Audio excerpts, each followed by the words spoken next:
Swayam Prabha. Digital India. Educated India.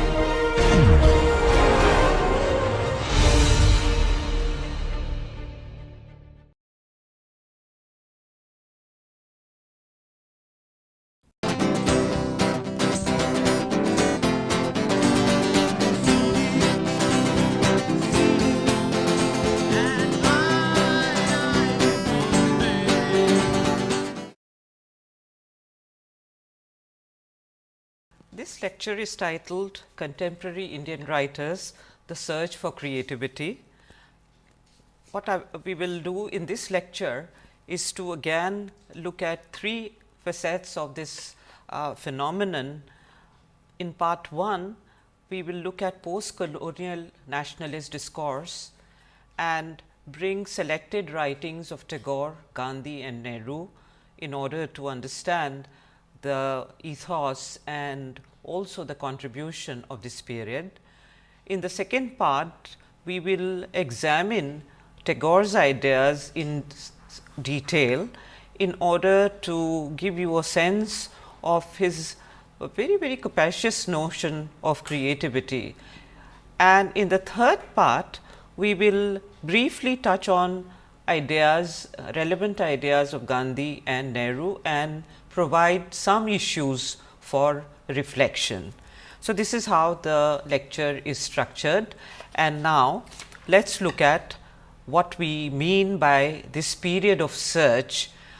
Last time also, in the last lecture, we touched on the whole intense sense of change that decolonization imposed on our consciousness.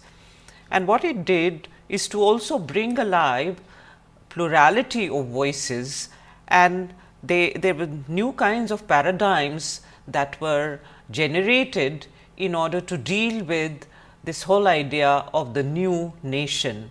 So, this was a sort of creativity of an epic proportions, and therefore, I think it is very important to locate ourselves in this phase and try and understand the paradoxes, the complexities and the problems that these ideas may have created, and we are in a position to review them again. I would like to bring back Shiva Vishwanathan's essay, which we had discussed in the last lecture, and I had pointed out to you that I would really like you to read his A Celebration of Difference, Science and Democracy in India. It is a short essay. Unlike his extensive studies, it will be easier for you to really understand the thrust of his arguments by looking at this essay. In this particular essay, he had also commented on the first phase of institutionalization of Western science in India in 1784. And then he pointed out how the issues of Swadeshi, they brought in the questions of native indigenous problems, and it became a very vibrant dialogue starting in the year 1904. And this continued to produce debates on science and democracy, and it is the continuities and discontinuities of this debate that he is interested in. The reason we have brought this essay here once again, and not in its totality, though we have extrapolated part of his observation, is related to what he provides by way of the excitement of this nationalist phase. He has labeled this segment a living ecology of knowledge, and let me read what he has to say. He says that what the Indian national movement did was to turn India into a theatre or a series of thought experiments where modern Western science would converse with other forms of knowledge. The debates about science, he goes on to say, in the nationalist era were debates about the politics of knowledge. It was a pursuit of cognitive justice, that is, of the right of different forms of knowledge to coexist without being marginalized by official state sponsored forms of knowledge. So, it really does provide a very exciting framework and insight into what happened at that point. And therefore, what we will do now is to keep that backdrop in mind, but at the same time begin to explore briefly though some of the memoirs and other writings and also essays from the post colonial period. I have pointed out that post colonial nationalist discourse, if we try to understand it through the memoirs, letters and autobiographical writing, and then add essays to that, it provides a sense of how the self of the individual writer was invested in shaping the nation, and between the sense of the self and the sense of public spaces or sense of the nation, there is a seamless continuity. And it is this aspect which it provides a kind of epic sense of that framework, that sense that something that was being created, it had its sort of place in one's being also. So, that was a very different climate, and part of it is related to the pressures of decolonization, where suddenly you are freed from a certain kind of bondage, and now the whole field is available for new definitions. So, let us see what we also have said earlier about certain forms of writing in the post colonial period, where not only are the memoirs interesting and important, but there is a sense of this creation and construction of the self through fiction and other artistic forms, including drama. And therefore, I would like you to again keep the discussion of Bildungsroman in mind, because again that sort of, I think, has a prominent place in the post colonial experimental writing, and therefore, we will try and place our discussion of memoirs and the essays within this framework, because the quest for identity shaped by overcoming various ordeals, which is one of the characteristic features of Bildungsroman, that actually colors this period in wide variety of very significant ways. So, this is just to bring you back to the question of forms also, because we have not lost track of what we set out to do. We are in quest of creativity. We want to see how different writers and thinkers undertook this journey, and if at all there is something now new that we can add to the pool of ideas we have already generated about writers on writing. So, the most interesting, I think, literary figure in the nationalist framework is Rabindranath Tagore, who hardly needs any introduction, but at the same time we just place some basic information for your clarity. He was the winner of the Nobel Prize in Literature in 1913, and he wrote poetry, plays, novels, short stories, essays, and he talked to his students, he talked to leaders, he wrote letters to them, and in fact, all of that was seen as a way of shaping the destiny of this young free nation. We actually researched Tagore's writing extensively for this segment, and based on this extensive reading and the confusion that it led to in our own minds, I think what we have done is to provide you some sense of what we think he was trying to say. This is a field where we are not Rabindranath scholars, but at the same time, I think reading of translated text does allow us to indulge in certain amount of understanding of what he was trying to do. Most notable aspect of my life in my words is this particular excerpt where he talks about an epiphanic experience as a young man.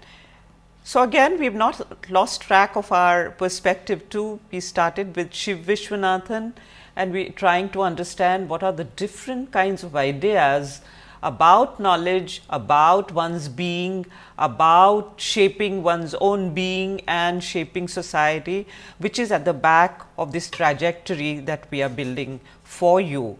So, this epiphanic experience, I will read this out, because later on you see the persistence of this particular state of mind and an idea that colors his thinking and writing. He says, and I am reading from my life in my words, "A veil was suddenly withdrawn and everything became luminous. The whole scene was one of perfect music, one marvelous rhythm.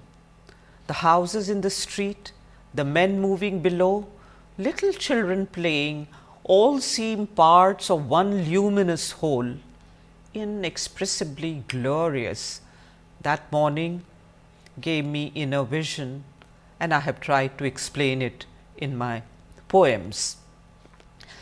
The same sense of everything becoming luminous is actually developed further as a philosophical stance in his notion of creative unity. And again, this is a short excerpt from that writing, philosophical writing, but let us have a look at it. So, from that epiphanic experience as a young person to this point of developing a whole ideology or a whole worldview, this is what we are moving towards, and we will place some of his own engagement with knowledge systems within this framework. So, he says, and I am reading from the text, "What is the truth of this world? It is not in the masses of substance, not in the number of things, but in their relatedness, which neither can be counted, nor measured, nor abstracted. It is not in the materials which are many, but in the expression which is one." Again, it is not in the materials which are many, but in the expression which is one. All our knowledge of things is knowing them in their relation to the universe, in that relation which is truth. I am not trying to interpret, but I am just trying to give the suggestive possibilities. He goes on to say, and again I read from the text, "A drop of water is not a particular assortment of elements, it is the miracle of a harmonious mutuality in which the two reveal the one, the joy of unity within ourselves, seeking expression becomes creative." So, again this particular idea, the joy of unity within ourselves, seeking expression becomes creative. So, this is his idea of creative unity and how it spurs an act of expression. So, it is not really a passive activity, it is a state of mind, but it is also a state of mind that leads you to self expression, where again the territory that you would cover is unknown. So, there are a whole lot of complexities in this point of view, but also we are not really engaging with philosophical debates per se at this point in time about what could be the problem area in understanding it in a very consistent fashion, because I think what we have noticed is is related to a kind of constant transformation and constant striving that you find in his whole outlook, which actually also is a matter of great strength. So, we have pointed out here that from the letters and essays of Tagore, one finds that the artist and the man constantly strove for better ways of self expression and self actualization. What he calls the fulfillment of the inner impulse, whether in his poetry, plays, educational work or social service. Also, in his search for what is creative, what works and what does not in art as well as in life, he was humble to admit his mistakes and always prepared to try out new ideas. This is our take, based on the research that we undertook. His ideal of unity of all things and their interrelatedness went through transformations changing him in profound ways. So, this is not like a very static position. It is, as I said, it is a position of striving and at the same time maintaining an ideal, because that epiphanic experience, that desire to find a certain kind of union and harmony and transcendence, that seems to persist as a very, very important force in Tagore. The experiments in his writing and public participation both can be seen as extensions of his quest, and he seems to have grappled with the paradoxes emerging from the gaps between his ideal and his experiences. It was not an easy situation at all. It is interesting to note and very important indeed, not only just interesting, it is important to see that in 1901 he went on to create Shantiniketan, and he endlessly talked about the nurturance of creativity in the educational framework. So, as he said in one of his statements, the main task of universities is to produce knowledge. Its dissemination is its secondary function. We must invite those intellectuals and scholars to our universities who are engaged in research, invention or creative activity. And one of the commentators, who has looked at his writing from the educational perspective, he has pointed out that Tagore wanted to be science to be taught along with India's own philosophical and spiritual knowledge at Indian universities. But he was also aware of the fact that science without the constraint of self knowledge, it leads to an endless desire for material goods and well-being, and the meaningless pursuit of the instruments of war and power, which are often the origin of conflict between nations and end ultimately in the suppression of the weaker by the stronger. So, again that sense of power politics, politics of knowledge that Vishwanathan talked about earlier, he is very sharply aware of that also, especially from a nationalist position. And therefore, then this commentator points out that that is why both spiritual and scientific knowledge are considered by Tagore as equally important. And by spiritual, of course, he meant related to knowledge related to the self.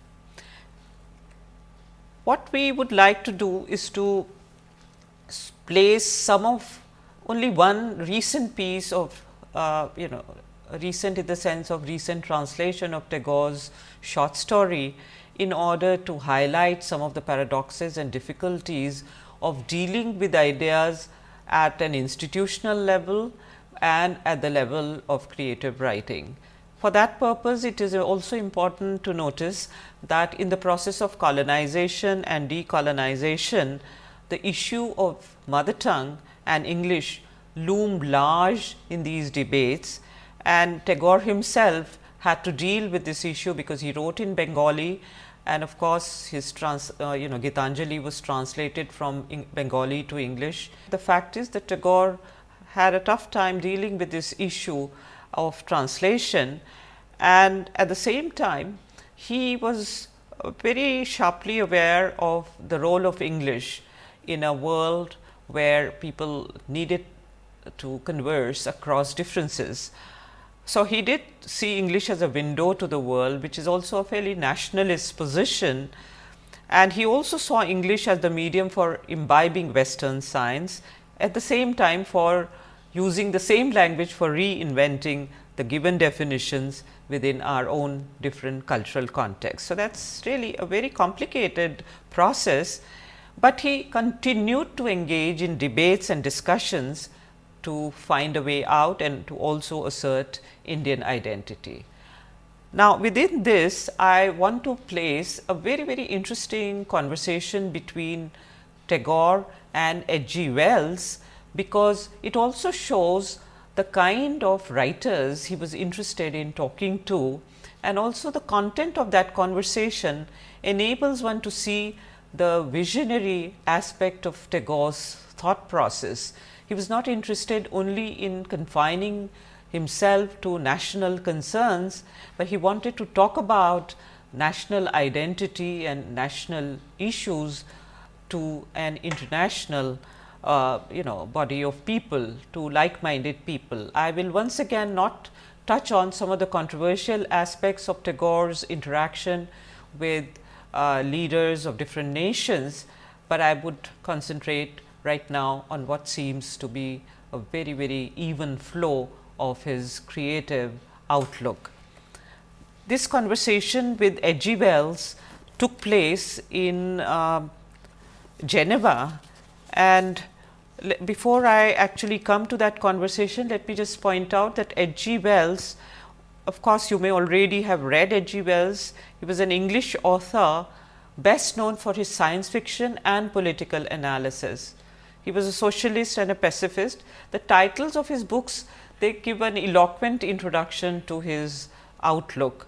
For example, his notable non-fiction is titled Anticipations of the Reaction of Mechanical and Scientific Progress upon Human Life and Thought, which contains futuristic predictions about technology and communication in the year 2000.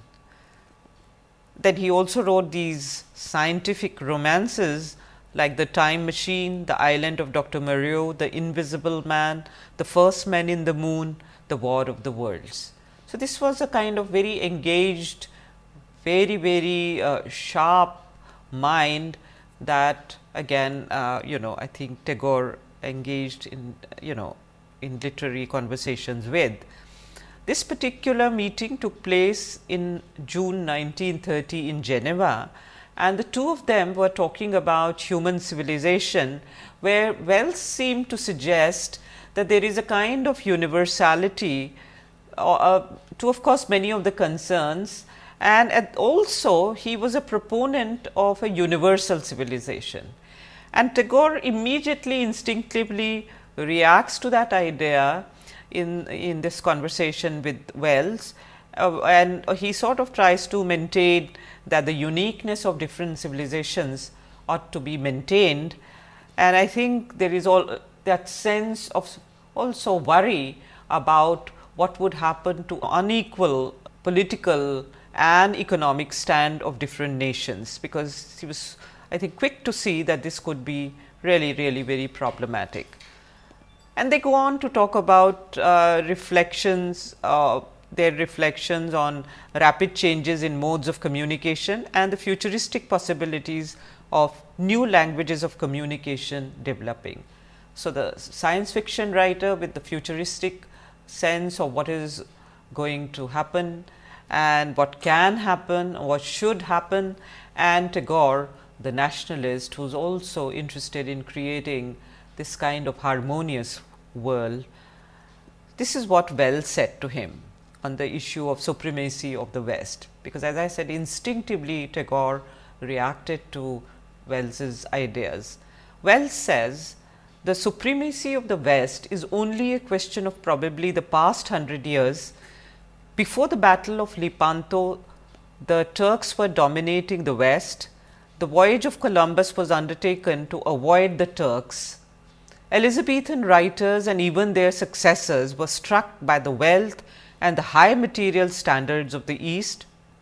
The history of Western ascendancy is very brief indeed. And Tagore says, and this is very interesting, he says, physical science of the 19th century probably has created the spirit of race superiority in the West. When the East assimilates this physical science, the tide may turn and take a normal course. So, now you will see why we are actually emphasizing the scientific knowledge as a very important aspect of the conversations of decolonization, because right from Gyan Prakash to Shiv Vishwanathan to Tagore and on to Gandhi and Nehru, you will find that this is seen as a very key ingredient in the creative quest. So, in any case, I think this particular line, in fact, it becomes quite problematic when you come to a recent sort of story that has been translated, and this story is seen as the last notable short story of Tagore. So, again I am trying to show how this whole conversation around systems of knowledge between institutionalization of systems of knowledge and experiencing these systems so to say in one's own being, these are two different things. On the one hand, between the self and also the public space, there seems to be a seamless kind of connection in the nationalist period. But when we begin to look at the debates around ideas, we notice the pressures and also the problems of these attempts to grasp and grapple with the new ideas. The story is titled Laboratory, and as I said, and this is actually to repeat a phrase from Tapobrat Ghosh, who has given comments on this collection brought out recently by Sukanta Chaudhary, containing many more short stories of Tagore that he has commissioned for translation, or he has collected it from different sources. This particular story has been translated by Madhuchanda Karlekar, and it really gripped our attention, because in our attempt to understand Tagore and place some of the key elements of Tagore's creative outlook, we were very puzzled by this story, which portrays the complex aspirations of a scientist cum engineer in pre-independence India. While it reflects Tagore's belief that scientific knowledge was a key ingredient in freeing Indian imagination, yet the story evokes really many ambivalent issues. In fact, there are so many issues that need to be confronted in reading this story that we have decided that we will place it for detailed reading in module 4 when we look at short stories. But at this point also, one would briefly like to point out that the protagonist, of course, in some ways gives you a sense of importance that was given to scientific quest. Although he is an amoral person, but he aspires to build new India through his scientific knowledge. So, let me read part of this portrayal of this complex rounded character, and at the same time I think I will place some of the difficulties in reading this, mainly from the point of view of Tagore's relationship to scientific endeavor. So, I will only briefly read parts of it. So, he is described, his name is Nandakishore, he is the protagonist, and this is how he is described. He did, however, build a massive mansion for scientific research. Now, this however is actually related to the fact that he used to work for the British railway system as an engineer, and he was extremely capable, one of the best that they had. And he has no qualms in collecting money in a fairly illegal fashion while working as an engineer, because that seemed to be a way of life at that time also. And therefore, what he does is to collect this money, and then he goes on to build a scientific research and development outfit through his own personal money, and this is how Tagore describes him. So preoccupied was he with this hobby that he paid no heed when tongues started wagging. Where did this skyscraper come from? Where did he find Aladdin's lamp? Tagore goes on to say, some hobbies can become obsessive, like an alcoholic addiction. One pays no heed to what people might be saying. Nandakishore had a curious cast of mind. He was crazy about science. He would flip through the pages of a scientific catalogue and clutch the arms of his chair in shivers of excitement. he would order such expensive instruments from Germany and America as were not to be found even in the big universities of India. It was this that most saddened the seeker after knowledge. His poor country had to survive on the leftovers from the feast of learning. Not having the opportunity to use the fine equipment available abroad, our young people had to make do with scraps of knowledge out of dry textbooks. We are not short of brains, we are simply short of money, he would roar. His life's ambition was to open up the highway of science to our young men. Now, in this story, Nand Kishore not only builds this lab, but he also finds a very unconventional partner who helped him actually build on his strengths, and that is Sohini, a young woman he meets during a visit to Punjab.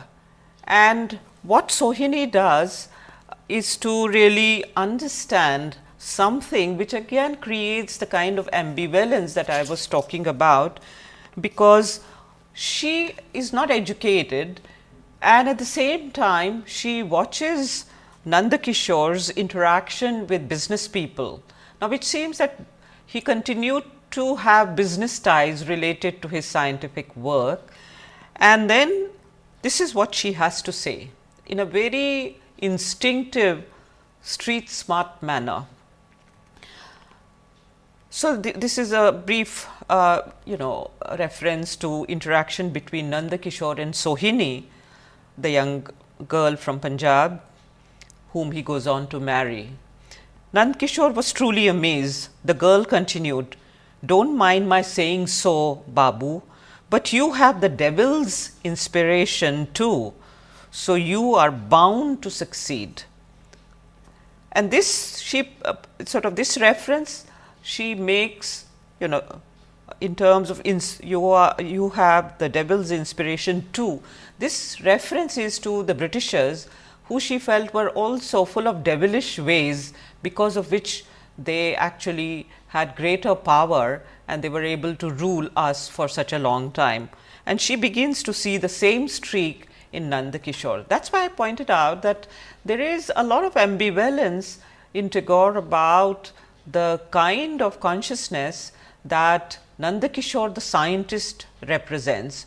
On the one hand, this scientific lab that he constructs, it becomes a sort of legitimating sort of sign, to use Gyan Prakash's phrase, of, I would say, amoral cognitive pursuits, because this is at any cost, and the costs are very high, because he first of all dies during this particular experiment. The experiments and the scientific details are not explained in any detail. So, one can only speculate that it could be a chemical experiment or an electrical engineering experiment, because the lab that is described seems more like a physics lab, but also a wing which is devoted to chemistry. So, it is really not clear what exactly was going on in that lab, but it is shown in the early part of the story that Nanda Kishore dies while performing a scientific experiment. And then it is left to Sohini, his wife, to really find a suitable successor to carry out Nanda Kishore's scientific legacy. Now, this struggle to keep the lab despite any cost, this becomes a passion that governs Sohini, to the extent that she is willing to sacrifice her own daughter Neela in order to save the lab and also ensure that scientific work would continue in that lab. So, she hires a young man, Rebati, in order to carry forward the work. But as I said, that the point that about this immorality emerges from Sohini's take on the lab. She of course gets educated meanwhile, so she understands that work of great importance is being carried out in this lab, but she begins to treat it like a temple, and in fact she describes it as a temple which would lead to the salvation of the individual and also the nation. She repeats the words of Nanda Kishore actually in order to reaffirm this point of view. So, it sort of, this story leaves us with a sense of surprise as to what sort of position Tagore had taken in this story about the pursuit of science, and it hardly matches up with the kind of ideal that he has posited in his conversation with H.G. Wells, where he felt that this doing of science would actually free the Indian mind, because then it would be able to apply its ideas and concepts to the Indian situation. But instead here you have a fairly amoral quest, and I think we therefore need to think a little more about what was happening with these ideas. What were the problem areas? Were they repressed or were they sort of engaged with? I have still not made up my mind, as I am not able to really fully deal with his philosophical ideas on the one hand and see this particular story, which of course he wrote towards the last phase of his writing career. But I think we need to read this story and try and understand the nationalist framework through its problematizations and its problems also. And therefore, I think one way of doing this would be to also try and understand that science and technology, both these terms are really not simple terms to begin with, because they also contain many connotations. In the nationalist fervor, I think science was being actually internalized, sometimes in a limited way, sometimes without really relating it to the deeper issues of values that it also contained.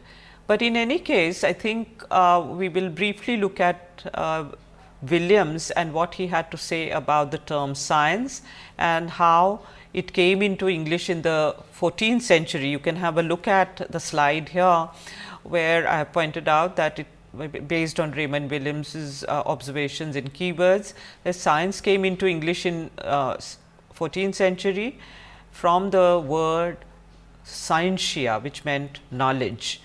So, it had a greater sense of a knowledge system and not a very restrictive sense of only the natural or the physical sciences. Although he also goes on to say with reference to technology, that a characteristic definition of technology was a description of arts, especially the mechanical.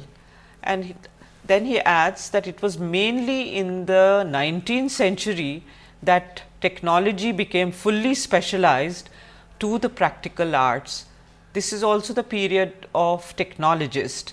The newly specialized sense of science and scientist opened the way to a familiar modern distinction between knowledge, that is science, and its practical application, that is technology, within the selected field.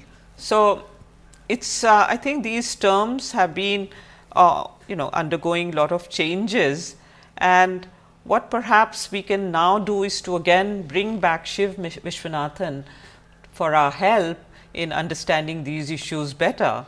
So, he goes on to place Gandhi within the debates about science in the nationalist era, and he goes on to portray Gandhi as, he says that he goes on to say that to portray Gandhi as anti-science or Luddite, as the technocrats of the Nehruvian era did, is superficial. So, I am moving from Tagore to Gandhi now in order to point out that this discourse around creativity, around ideas related to knowledge systems, ideas related to the whole sense of the indigenous versus the Western, all these were extremely complicated issues, and therefore, we need the help of scholars who have devoted time and attention to these debates.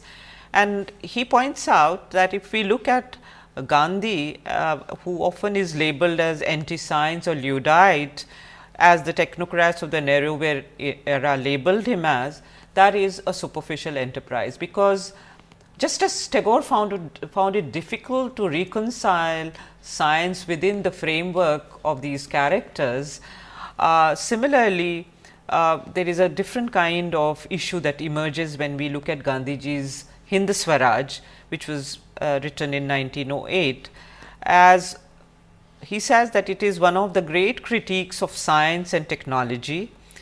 It was an attempt to create a technological and scientific conscience for Nehru's India. Very, very important words, I would say. It was an attempt to create a technological and scientific conscience for Nehru's India, which had no sense of the roots and tensions within modern Western science. I think we can contrast Gandhiji's ideas with Pandit Nehru's ideas and leave you for certain thoughts for reflection.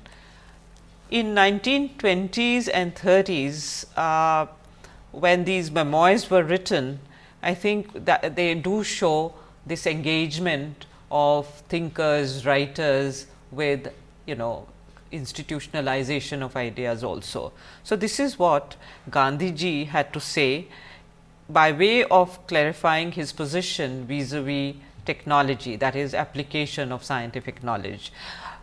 So, we have taken this excerpt from the preface to the new edition by Mahadev Desai, where he tried to seek Gandhiji's clarification on technology related observations made earlier.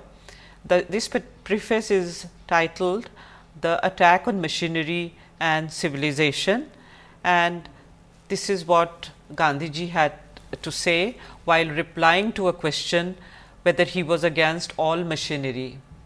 He says, "How can I be when I know that even this body is a most delicate piece of machinery? The spinning wheel is a machine, a little toothpick is a machine. What I object to is the craze for machinery. The craze is for what they call labor saving machinery. Men go on saving labor till thousands are without work and thrown on the open street to die of starvation. I want to save time and labor not for a fraction of mankind, but for all. Today, machinery merely helps a few to ride on the backs of millions. The impetus behind it all is not the philanthropy to save labor, but greed. It is against this constitution of things that I am fighting with all my might. The supreme consideration is man. The machine should not tend to atrophy the limbs of man. For instance, I would make for intelligent exceptions. Take the case of the singer's sewing machine. It is one of the few useful things ever invented, and there is a romance about the device itself." Actually, this conversation goes on, and I think it would be very beneficial to read Hind Swaraj and also these further clarifications that Gandhiji provided to Mahadev Desai. And all of this is available in fairly cheap editions, so do read it sometime. He concludes this statement by saying, "Ideally, I would like to rule out all machinery, even as I would reject this very body, which is not helpful to salvation, and seek the absolute liberation of the soul. From that point of view, I would reject all machinery, but machines will remain because, like the body, they are inevitable. The body itself is the purest piece of mechanism, but if it is a hindrance to the highest flights of the soul, it has to be rejected." So, it takes a very, very different philosophical turn, and as we find in Tagore also, there is this strong desire to maintain a philosophical outlook, and the growing reality slips out of control because the two really are very, very contrasting events, but at the same time they really show the acute nature and intense nature of the dialogue that unfolded during this period. The other very short piece that I want to refer to is a letter that Pandit Nehru wrote to his daughter. And the reason I have chosen this letter as against his autobiography or also his speeches or his other public statements, although I have touched on one or two briefly, but the letter seems to be of utmost importance, because I can actually see this as a classic narrative, as it represents typical parental advice to their children in modern India. So, let me read from this letter that Pandit Nehru so very lovingly wrote to his daughter Indira. In this letter, let me also just add that he tries to show the importance of science in education of the individual, and also the role of science in economic development. So, that sense of the self and the sense of the society at large, the nation at large, he connects it to scientific learning, and this is what we are also interested in understanding, these relationships or the fissures also. So, this is what Pandit Nehru has to say to his daughter. But art and general culture without anything else are apt to make us rather helpless persons in the present day world. To understand it, we have to possess technical knowledge, for the modern world is based on science and technical appliances. No person can call himself educated today unless he or she knows something of science and economics and technology. Goes on to say, it was because of this reason I suggested your taking up two science subjects, chemistry and another. Physics is the oldest of sciences, the basic one. Then comes chemistry and then biology, which is popular now. We should know something of all three of these. It is my belief that a person who does not know something about science is incomplete in the modern world, Very strong, intense, passionate statement that, and that passion is very clear in the public documentation or public statements and utterances also. Especially what catches one's attention is the 1958 presentation to the parliament, and this is titled Nation's Declaration of Faith in Science. Not only Pandit Nehru's, but Nation's Declaration of Faith in Science, the Scientific Policy Resolutions, a fascinating document, and it also, the eloquence of this is really unmatched, and also the belief in scientific systems, and he has also tried to enumerate different aspects of it for the purpose of policy and its implementation. So, of course, I am not going to look at that right now, but what concerns one is the institutionalization of Nehruvian vision, which has also led to the formation of IITs. For example, in the 1956 Act of Parliament, the Indian Institute of Technology was given the status of institutes of national importance, and in the first convocation address of IIT Kharagpur, this is what Pandit Nehru said. Here in the place of that Hijli detention camp stands the fine monument of India, representing India's urges, India's future in the making. This picture seems to me symbolical of the changes that are coming to India. We have taken the statement from the IIT Kharagpur website. Now, I want to place this eloquence and this passion with what Vishwanathan has to say about the institutionalization process in post-independence India, which he describes as statist science. He says that the symphony of pluralistic debates on science declined with independence in 1947.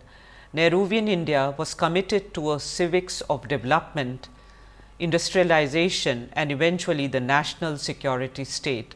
The Indian pursuit of scientific knowledge became bureaucratic, and science became a positivism without a sense of its genealogies or doubts.